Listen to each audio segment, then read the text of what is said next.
Alright guys, welcome back to Let's Play Ace Combat 5. We're moving into part 3, and we're dealing with an air raid now. Okay, this will be fun. Intercept the bombers. Don't let them attack the runway. Ah, dang. I see you managed to make it up. Did you plane all right? Yep. Glad to hear it. Looks like keeping it in good shape has paid off. This is Warthog Leader, Lieutenant Colonel Ford. Alright, gotta deal with the bombers, their priority. So that's what, like, TGT targets, so priority targets. Base control. We are under air attack. Repeat, we are under air attack. I trust you can hold the runway until we arrive. Maybe. Protect it at all costs. Fire team, stop the barrels. Come on. Ready to our ammo dump. Get anything flammable out of here. The ammo tube. Okay, one little tip. Actually, hold up. Picked up the targets. Yep. They've even got bombers. They want to destroy the base itself. Attack Oh, successful. clearly. The enemy's confused and disoriented. Bombers that attacked us are turning around. They're heading back towards Sand Island. We gotta stop them here or it's all over. Okay. I know that. So, one tip that I have for dealing with like large enemy bombers is be careful, because even though you shoot down the target, there's a chance of you running into it. I've gotten myself killed countless times in Ace Combat games because of that.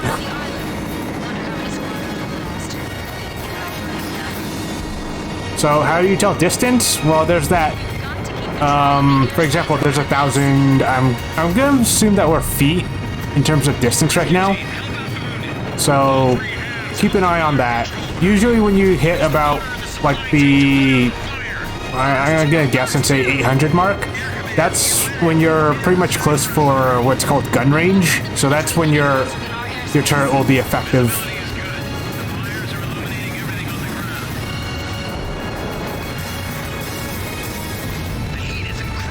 There we go. And okay, this is a little bit close. Okay. I think missiles start locking in about like the, what was it, 2,000 mark? Something like that. Here they come. Prepare to fire. Okay. Fire before they do. This is an attack aircraft that usually takes about 3 hits with a missile to take down. But be smart with your missiles and your ammunition, otherwise you're gonna run out. Look at the hangar. Who the hell pulled that out? This is Grim. I was in the hangar helping out the mechanics. I'm taking off. The hell you are? You're not even out of replacement pilot training yet. Aren't there any other spare pilots around? I didn't see any. There's no time. Be careful, Grim. I'll cover you. I'll try. Okay, and we have Underclassman Grim. I'm not sure he can handle this. Are we just gonna watch? Hell no. Let's give him a hand. So, little brother within the team here. Collect all those. Oh god. Systems are okay. Do not allow Yeah, we can't let Chopper lose his records. I mean, that'd suck. Okay, where's that bomber? We should prioritize on that. There. So usually bombers are slow. They have a very slim chance of outmaneuvering your missiles. Make sure you're prepared to provide cover at any time. Okay. Down he goes. Thank you, waifu.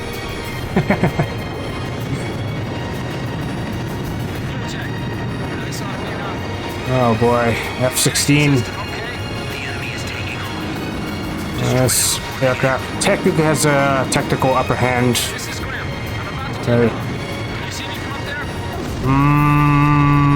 Yeah, well, I know where you are, so yeah. There you are.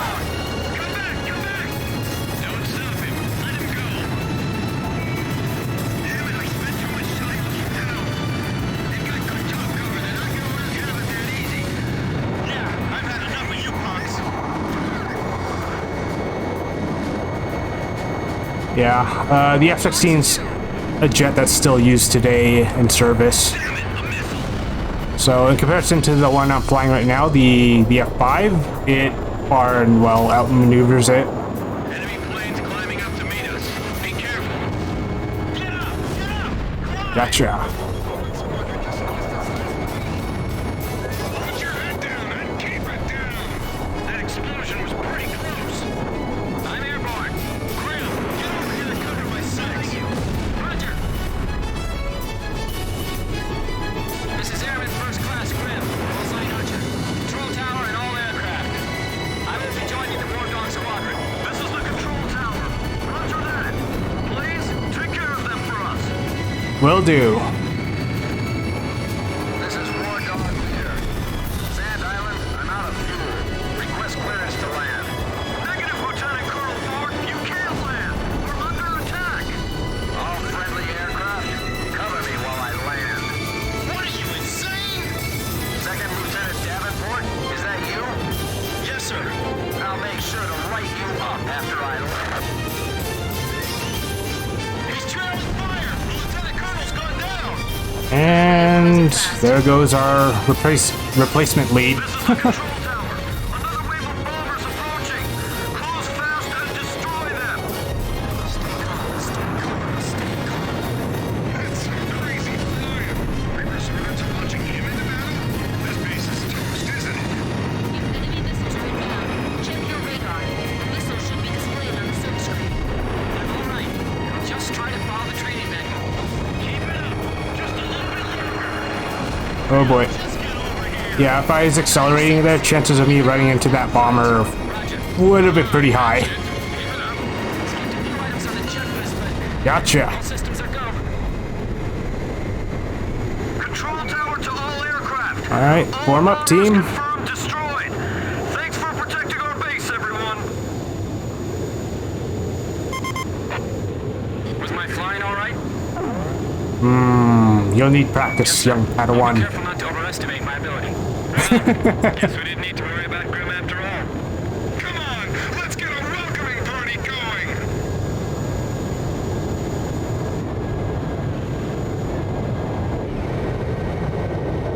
And I think we're gonna have to land too in a second here. Blaze, Yep. begin landing checks. You're cleared to land. Okay, the hardest part of flying. Although what's harder than this is air carrier landing. Which, my god, it's so funny. My old man always asks me, he's like, can you do an air carrier landing? Because he's always asking me whenever he's watching me play. I'm like, alright, fine. So I have crashed on air carrier landings in the game doing reckless shit. 2 miles to touchdown. You're coming in too fast. Slow down. Alright, alright.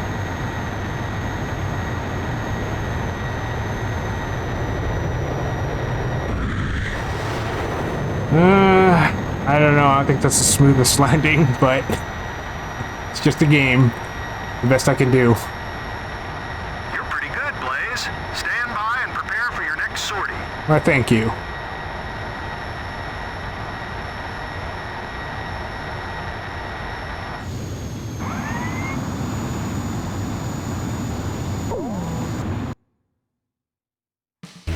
We sustained damage, but our efforts prevented the destruction of the base. The base is still combat capable, with repairs proceeding at a rapid pace. All right. From the sky, the morning after. Pops came back like nothing had happened, as if the open sky had always been his one true home. Only 17 hours had passed since the war began. Yuktibania's war strategies seemed to be minutely timed to avoid giving Osea any chance to launch a counterattack.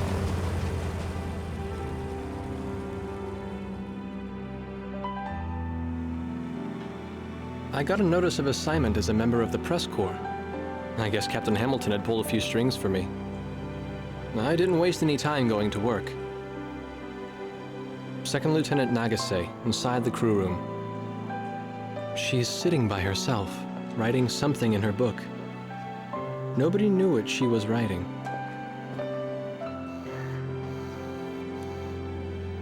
I realized these people may well be the story I was looking for all this time. In fact, I was sure of it.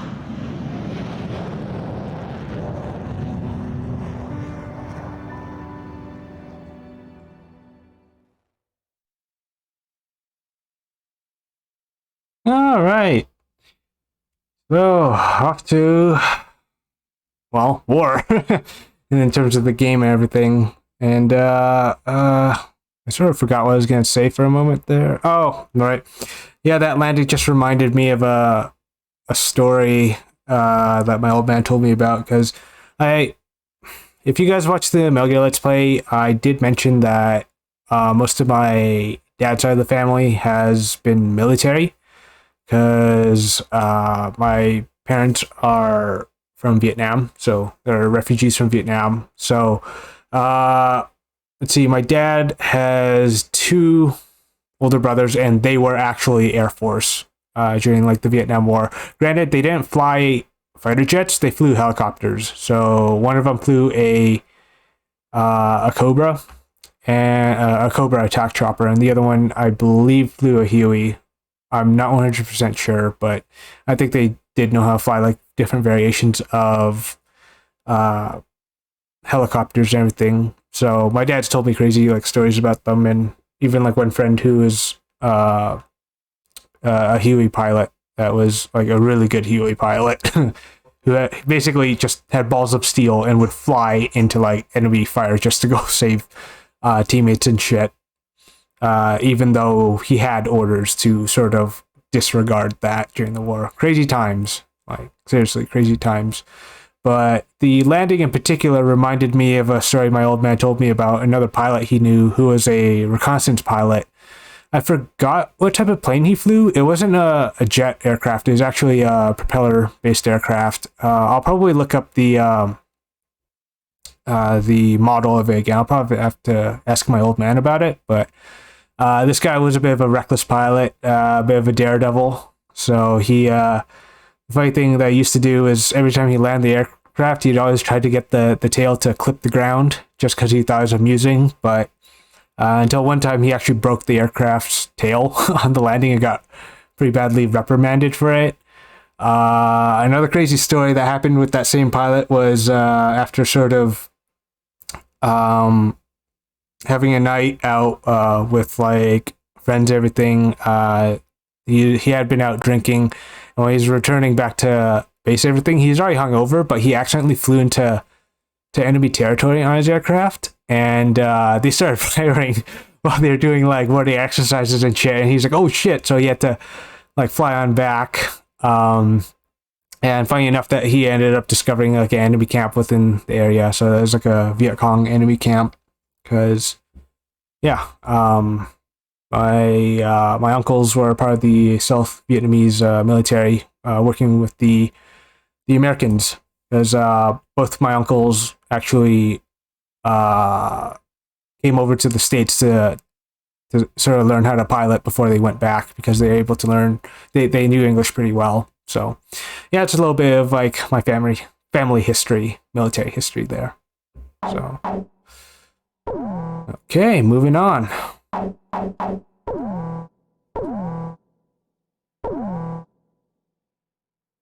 Oh yeah, we get to choose our jets, finally. Get to talk a little bit more about some of the aircrafts I really like. Attention! Listen up! Eh? The biggest mistake Yuktavania has made in their blitz attack is that it had failed to sink any of our aircraft carriers. We'll evacuate all intact carriers to our inland sea, then use them as a base to rebuild our counter-strike force. You've been called to service on a very important operation, people. Keep that in mind out there. Today at 1500 hours, 3 carriers from the 3rd Ocean Naval Fleet will rendezvous at Eglin Straits. These carriers are the Vulture, the Buzzard, and the Kestrel, which has successfully escaped from Port St. Hewlett, thanks to your help. Your mission is to coordinate with the Kestrel and provide top cover for all carriers during the rendezvous. Should you encounter enemy attack, defend the 3 carriers at all costs. The situation is fluid, So be sure to choose an aircraft with good defensive capability against both air and ground-based threats. Okay. Yes, I will keep that in mind. In fact, I do want to demo some specific aircrafts that I do want to talk about. Okay, no, we're not using this just yet. This is literally a freaking game cheat code right here. The Falcon's like the strongest jet in the game. So yes, there is a lot of aircrafts in this game, and all of them are essentially licensed. Some of them are fictional, such as the Falcon here and the XO2 Wyvern. I believe that is what its I guess code name is. Yes, it is. Because I was mixing up with Ace Combat 7 a little bit.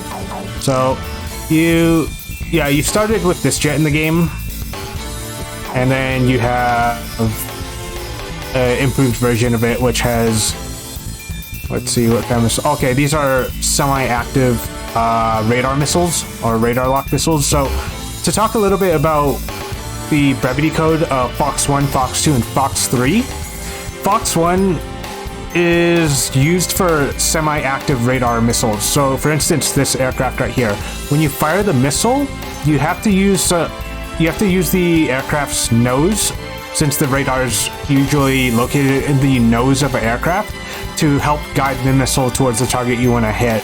So that would be designated as Fox 1. Now, Fox 2 missiles are probably more of like the common types, with like heat-seeking missiles. And the reason why pilots have to say Fox 1, Fox 2, or whatever is because in real life, when you're firing some of these missiles don't really give a crap about like whether, oh, that's an ally or that's an enemy. So you have to sort of like warn your teammates.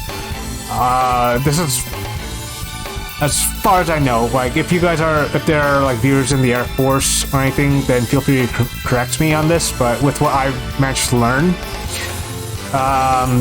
yeah, the whole Fox designation is to sort of let your allies know what kind of missile you're firing so that you don't get friendly fire, or as they call it, blue on blue, I believe. And yeah, the F5 in particular was it is a fighter aircraft used during like the, I want to say during like the 60s. I don't remember when it came into service or anything, like whether it was like introduced during the 50s or anything, but I know of this aircraft because my old man did tell me about how these were used during the Vietnam War.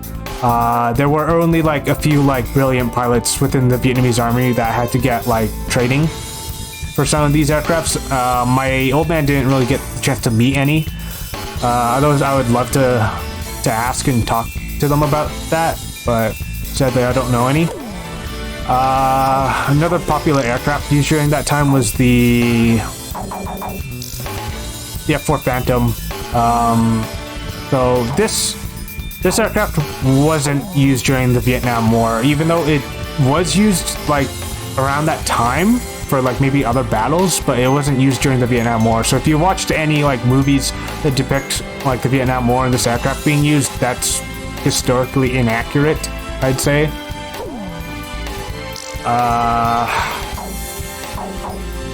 See, I guess I'll talk a little bit more about the aircrafts I do know. The F-16, or actually, let's see if I can get the description. Also known as the Fighting Falcon. I have heard of it being referred to as the Viper. I'm not too sure why it's called the Viper. So this is an aircraft that's used to, like, even today in service within the U.S. military. And the Air Force, U.S. Air Force. However, my favorite iteration of this jet is the F-2A. So the F-2A is a Japanese production version of the F-16, because I'll actually pull it up, because for any model enthusiasts out there, I also have the, Hobby Master diecast model of this aircraft, because it's one of my favorites in real life. So a little tidbit of trivia here. So the F-2A, yeah. During the 1980s, the US military wasn't interested in an updated version of the F-16, so they passed on the opportunity, and Japan was replacing some of their aging fleet and decided to develop the new F-16 in cooperation with Mitsubishi and Lockheed Martin. Production of this aircraft began in 1996, with the first aircraft being delivered in 2000. The aircraft was named the F-2 and soon earned the nickname Viper Zero, so the Zero being reference to Japan's Zero fighter during World War II. Although the F-2 looks similar to the original F-16, it is larger in almost every aspect, so that is true. So yeah, it's more of a naval aircraft, since Japan is sort of like it's an island, right? So it's a maritime aircraft. I'm not too sure if it can take off from air carriers or not. I remember trying to find the specs and I don't think it can. But yeah. So yeah, I'll be taking one of these. Captain, please choose my plane. Oh crap, I don't have another one. Otherwise I try to keep everybody uniform in terms of having the same aircraft type. So fine, I guess I'll say the Hornet. So this is a naval aircraft that can take off from air carriers and land on them. Yeah, I guess I'll give everybody their the Hornet, Super Hornet specifically. Captain, which plane should I use? Yeah, you can change the paint colors if you finish the game and you've shot down some aces, or if you've done certain challenges. Then yeah, you can use paint schemes on them. Yeah, I'll talk a little bit more about the other jets later on as I get to present them. Oh boy, hit the 20-minute mark with all this sort of trivia stuff. But I guess it'll be alright if I bleed over just a little bit. Are we launching in this formation? Yep, off we go. War Dog, launch.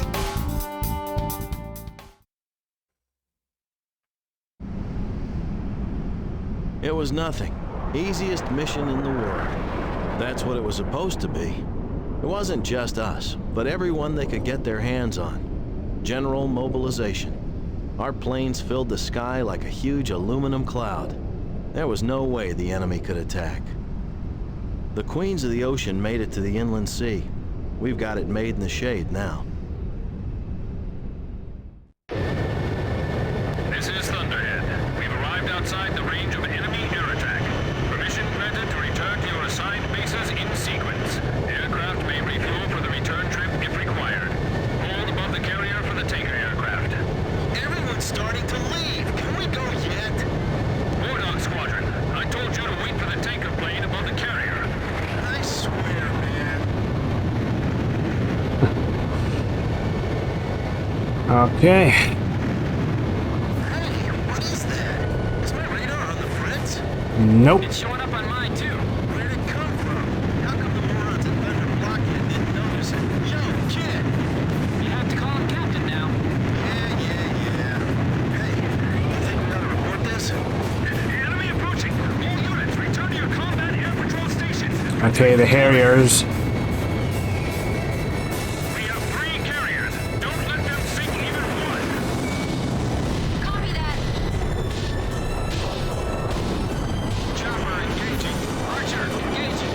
Edge engaging. Fox 2.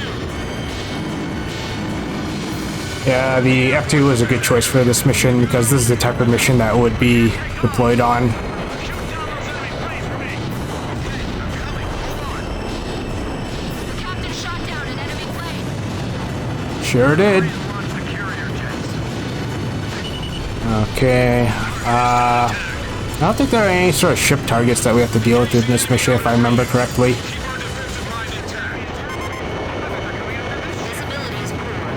It's the perfect time and place for a surprise attack. Yeah. Yeah. Can't help but feel like everything's working against us.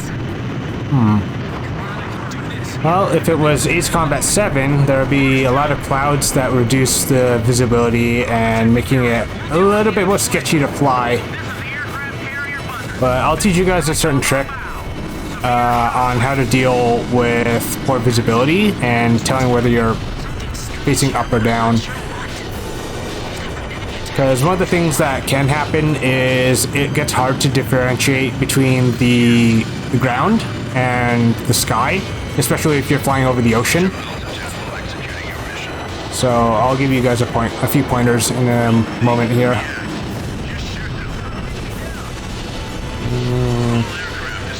Okay, come on.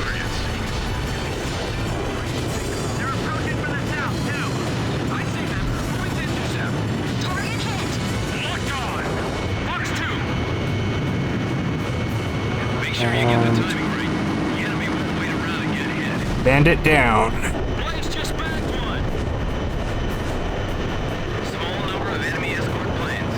They should not disrupt contact. Full speed ahead. Rendezvous with the remaining 2 carriers ASAP. Carrier aircraft airborne. All right, I'm airborne. Come up and get me. Oh, they're finally here. What took you guys so long? All personnel to battle station. Captain Snow, you're responsible for the air defense effort. Roger, Captain. Okay, so here's a good tip. If you're ever facing down, you can tell by the dotted lines on the numbers that you see right there, right? If it's dotted, that means you're facing down. If it's a solid line, you're facing up. And that is actually one very good tip that I learned from the video by Tomcat 117, which is now currently on Ace Combat Fans channel. Because I've been playing the Ace Combat series for quite a while, but I never knew that. So I suppose if you're an old veteran, then sometimes it's nice to brush up on some basics like that. You might learn something new. Another way you could tell if you're playing third person is there's the altitude meter on the right there. So just keep track of that, and you technically have more of an advantage playing third person because you have like full view of everything around you. So I like to switch back and forth, but there's some purists out there that love staying in first person cockpit view. Like I like to admire the interiors of the cockpit when I'm playing first person. Yes, the F-35C. So yeah, that is an aircraft that is used, or at least not the C variant. I'm not too sure which variant exactly today, but it is used today in terms of like military service and everything. So it was sort of like a alternate plan in comparison to like the F-22, because the F-22 is way too expensive to be used. And it's, well, long story short, it's expensive to be used. That's why the F-35 happened, and I jokingly call the F-35 the poor man's Raptor, but oh shit. Oh. Okay, got a little careless there, like way too careless. I was expecting myself to skim the ground a little.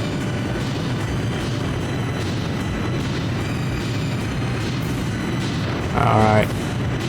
But yeah, the F-35, it's pretty much in service now, and they have plans on like doing upgrades and everything like that to try to keep it in service as long as they can.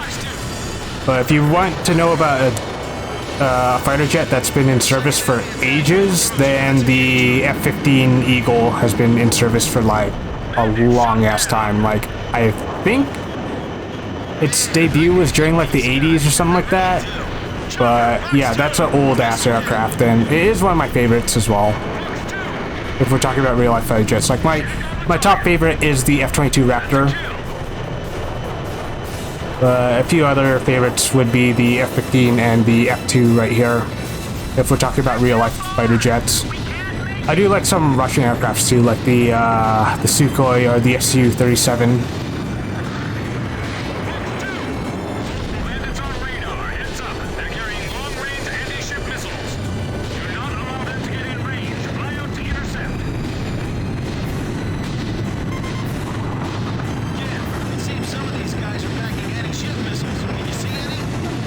Not yet. Me neither. It'll be trouble if they are out there. We'll take them before they can approach the ships. Yeah. Fighters closing in on carrier. We're almost at the rendezvous point. Warning! Enemy fighters within range to fire anti-ship missile. Defend Okay, I just hit the 30-minute mark, so this will definitely bleed over. Damage taken from missile hit. This is the aircraft carrier Vulture. Bow deck destroyed. radar on. Fox 2. Nothing but air. Heads up. Edge, Fox 2. Don't let them get near the vessels. There we go. Okay, another point about brevity codes is, and this one's very important if you're trying to write fiction or anything that where you want to sort of have some simulated realism to it. Is if there's a like aircraft that whoever characters are engaging, but you don't know whether like they're enemy or not, they will be designated as bogeys.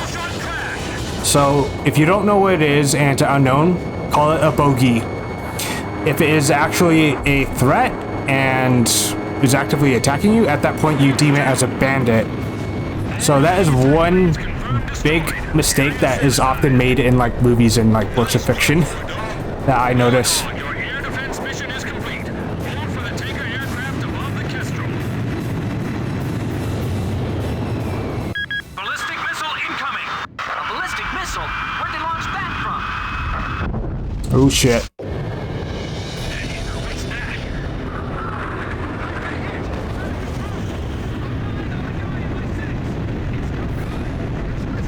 Allied squadron wiped out. What happened? The carrier's head. It's tipping. Someone!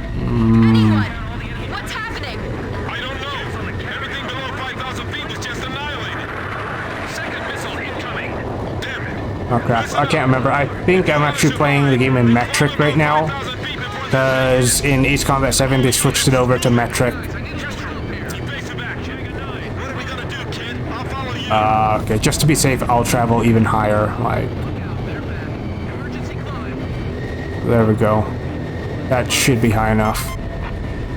Are they sure it's 5,000 feet? No, I don't think so. But I guess all we can do now is trust that information. Just climb. Currently at 3. People are spilling off the decks! Damn, you got ridiculous eyesight if you can see people spilling off decks at this altitude. 10 seconds to next impact. 8, 7, 5, 4, 3, 2, 1. Impact. Yeah, we're high enough, and we're playing in metric. So I believe the speed should be in kilometers per hour rather than nautical miles, because real life it's actually nautical miles. But the reason why I preferred metric, especially in Ace Combat 7, is if I'm trying to do PSM, which is post-stall maneuvers, which you can only do in that game. But I'll talk more about that when we actually play Ace Combat 7. Respond. This is Swordsman. I managed to stay alive. Looks like the War Dog squad made it too.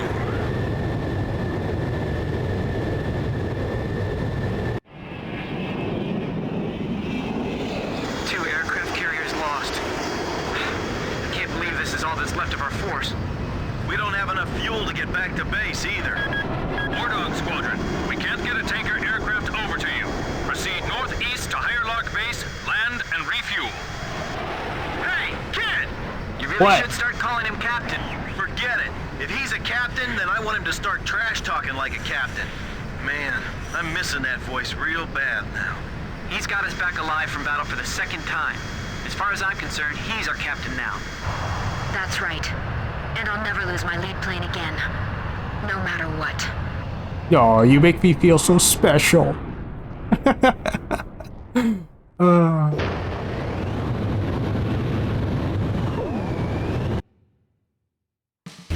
The enemy attack squadron has withdrawn from the area.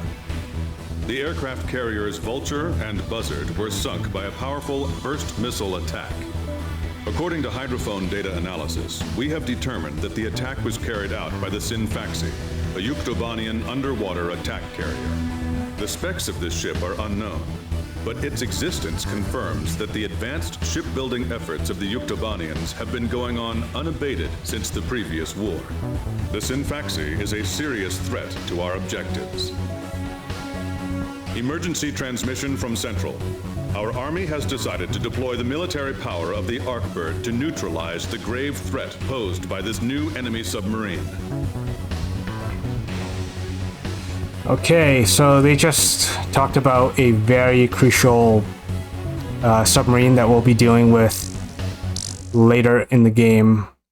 However, that is going to have to be until next time. So, yeah, I'm gonna wrap this part up here. I bled over by about like 6 minutes here, since I'm just gonna hit 36 minutes right here. But yeah, you guys know the drill.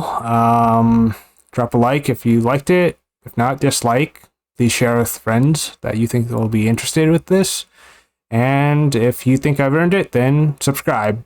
So until next time, guys. See yous.